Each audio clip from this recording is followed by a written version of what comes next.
Today, we're going to be going over the #1 most requested thing on this channel, and it's fake outs. A lot of people have been requesting for me to make a video on fake outs, and today we are going to be going over exactly how to avoid a fake out and everything you need to know to step up your trading game. So let's go right into the video. Now, believe it or not, fake outs is less about the chart and more about the psychology behind things and just common sense that you wouldn't think is so common. Let's take a look at Qs today. Now, like I said, fake outs has a lot to do with psychology and just straight common sense. And a lot of people overlook that because they're thinking more of the technical side, and that's just not the case. For example, let's take this 475 to the downside trade as an example. Now, trading is all about probabilities, and if you see a repeat of something over and over again, you'll start to pick up on a little bit of tricks and stuff that keep happening when this certain thing happens. Basically, cause and effect. Now, take a look at this 475. How do we get here, right? That's my first thing when I look at if I think I'm going to get faked out. How did it get here? This allows me to avoid trades like this.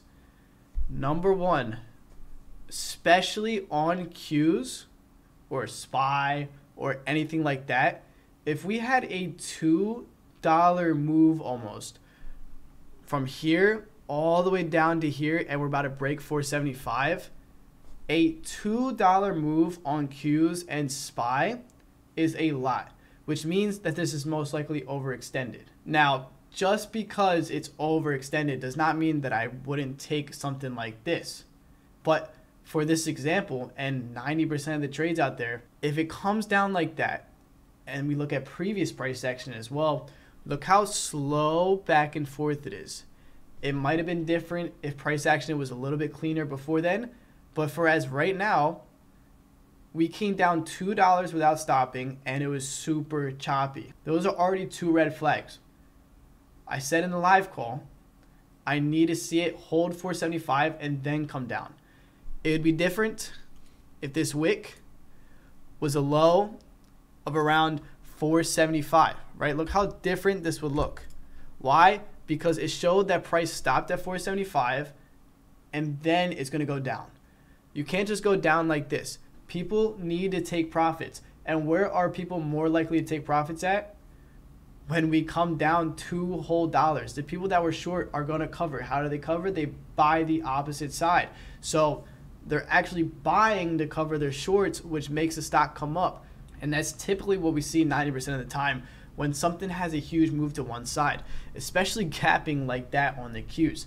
So we need to see it come up and then go down. What you guys saw was we literally broke under this and it came back up. It's looking not that great.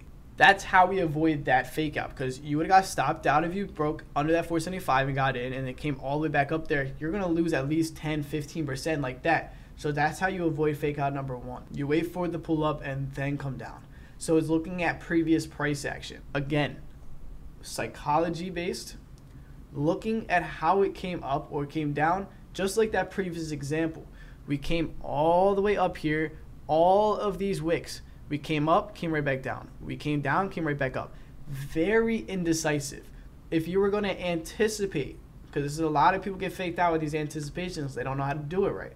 If you were anticipating this 477, in no world should you be entering anywhere near here when we went red, came green, went red again, and then it's just struggling. It's all struggling. It's not looking that great.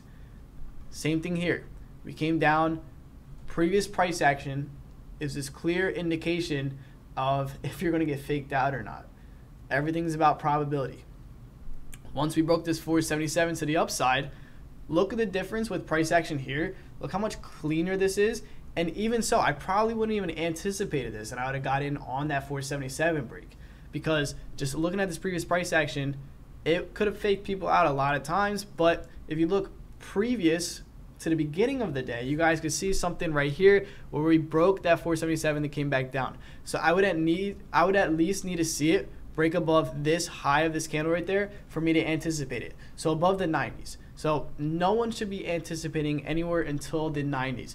Once that 90s broke, look how cleaner this is looking. There's no wick to the downside, then it came up. There's no wick to the upside, then it came down. A pure, nice full green candle showing that buyers are still here, even though we're at this high where it usually rejects that. So now there's more buyers here than there usually is.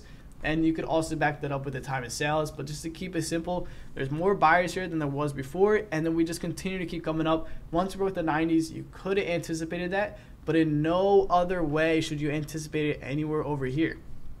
It could have worked out. But it's all about probabilities.